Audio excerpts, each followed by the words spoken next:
एक बार गौतम बुद्ध अपने एक शिष्य के साथ जंगल के रास्ते कहीं जा रहे थे। ढलान पर से गुजरते समय अचानक शिष्य का पैर फिसला और वह तेजी से नीचे की ओर लुढ़कने लगा।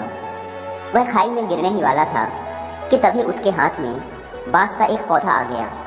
उसने बांस के पौधे को मजबूती से पकड़ लिया और वह खाई में गिरने से बच गया। बांस धनुष की तरह मुड़ गया, लेकिन ना तो वह जमीन से उखड़ा और ना ही टूटा। वह बांस को मजबूती से पकड़कर लटका रहा। थोड़ी देर बाद बुद्ध पहुंचे।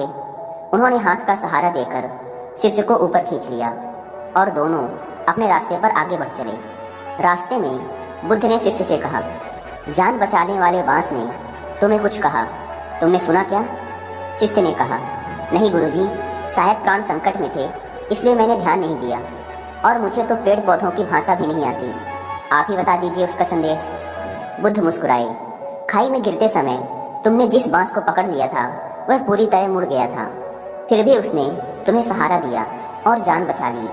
बांस ने तुम्हारे लिए जो संदेश दिया वो मैं तुम्हें दिखाता हूँ। बुद्ध ने रास्ते में खड़े बांस के एक पौधे को खींचा और फिर छोड़ दिया। बांस लचक कर अपनी जगह पर वापस लौट गया। बुद्ध ने शिष्य को कहा, पुत्र, पेड़ पौधों की भाषा मुझे भी नहीं आती। बेजुबान प्राणी हमें अपने आचरण से बहुत कुछ सिखाते हैं। बुद्ध ने शिष्य से कहा, हमें बांस की इसी लचीलेपन की खूबी को अपनाना चाहिए। तेज हवाएं बांस के झुरमुट को झकझोर कर उखाड़ने की कोशिश करती हैं, लेकिन वह आगे पीछे डोलता मजबूती से धरती में जमा रहता है।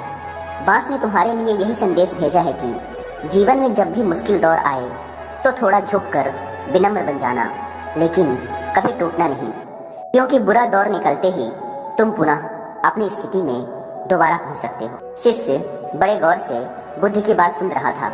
बुद्ध ने आगे कहा, बांस न केवल हर तनाव को झेल जाता है, बल्कि यह उस तनाव को अपनी शक्ति बना लेता है और दुगनी गति से ऊपर उठता है। बांस ने यही संदेश दिया कि हमें अपने जीवन में इसी तरह लचीले बने रहना है, बस मुसीबतों के समय में टूटना नहीं है, क्योंकि जैसे मुसीबतें जाएंगी हम फिर से अपनी स्थिति को वापस प्राप्त कर सकते हैं।